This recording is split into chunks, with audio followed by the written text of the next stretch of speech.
আসসালামু আলাইকুম। স্বাগত জানাচ্ছি হ্যালো বাংলাদেশ ফেসবুক পেজ এবং ইউটিউব চ্যানেলে। এই জায়গাটি হচ্ছে কুমিল্লার দাউদকান্দির পুটিয়া এলাকা। জায়গাটি এতই সুন্দর, এখানে বেশ কয়েকটি প্লাবনভূমি আছে। প্লাবনভূমির পাশে উঁচু জায়গাতে নানা রকম ফুল গাছ লাগানো। এছাড়া এখানে রিসোর্টও আছে, বেশ কয়েকটি রেস্টুরেন্টও আছে। প্রাকৃতিক যে সৌন্দর্য, বিশেষ করে বর্ষাকালের বাংলাদেশের যে সৌন্দর্য, তার পুরোপুরি দেখা মেলে এই জায়গাটিতে। রাজধানী ঢাকা থেকে খুব বেশি দূরে নয় জায়গাটি। ঢাকা চট্টগ্রাম মহাসড়কের কুমিল্লার দাউদকান্দি এবং ইলিয়টগঞ্জের মাঝামাঝি জায়গা হচ্ছে পুটিয়া।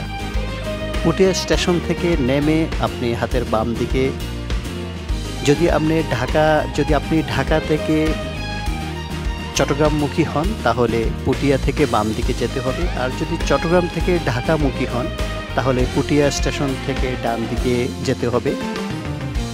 গ্রামীণ পথ পেরিয়ে কিছুটা ভেতরে গেলেই, অর্থাৎ 1 থেকে 1.5 কিলোমিটার ভেতরে গেলেই আপনি এই জায়গাটি পাবেন।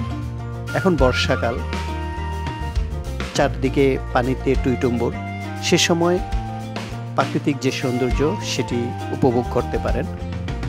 ঢাকা থেকে আপনি মাত্র 1 থেকে 1.5 ঘন্টায় এই জায়গাটিতে পৌঁছতে পারেন। যান্ত্রিক নগরীতে আপনি যদি একেবারেই হাঁফিয়ে ওঠেন, আপনার যদি ভালো না লাগে, তাহলে এই জায়গায় ঘুরে আসতে পারেন। বন্ধের দিন সকালে রওনা দিলে আপনি দুপুরের মধ্যেই আবার ঢাকা ফিরতে পারবেন। পাশাপাশি একেবারেই প্রাকৃতিক সৌন্দর্যের এই জায়গাগুলোতে বসে সময় কাটাতে পারেন। দক্ষিণা বাতাস, আকাশে মেঘ, সব মিলিয়ে আপনার মানসিক যে প্রশান্তি, পুরোপুরি প্রশান্তি পাবেন এই জায়গায়। কুমিল্লার দাউদকান্দির পুটিয়া এই জায়গাটিতে বেশ কয়েকটি প্লাবনভূমি আছে যেখানে মাছ চাষ করা হয়। সেই প্লাবনভূমির মাঝেই বেশ কয়েকটি ভাসমান রেস্টুরেন্ট আছে যেখানে আপনি সময় কাটাতে পারবেন, পরিবার পরিজন নিয়ে খাবারও খেতে পারবেন। এই জায়গায় আসলে আপনি প্লাবনভূমির যে মাছ চাষ হয় সে মাছ দিয়ে দুপুরের খাবারও খেতে পারবেন, অর্থাৎ আপনার পুরোটার সময় বেশ ভালো কাটবে। তাই যাদের সুযোগ আছে, বিশেষ করে যাদের ব্যক্তিগত গাড়ি আছে, তারা পুটিয়ার এই সৌন্দর্য উপভোগ করতে পারেন।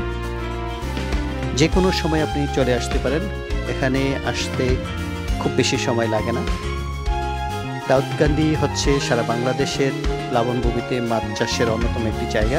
পাশাপাশি এখন বিনোদন এবং পর্যটকের জন্য ভালো একটা জায়গায়ও এই জায়গাটি গড়ে উঠেছে। সেক্ষেত্রে আপনি অবশ্যই ঘুরে যেতে পারেন। আমরা আশা করব যারা ভ্রমণ পিপাসু আছেন তারা সবাই এখানে আসবেন। ধন্যবাদ।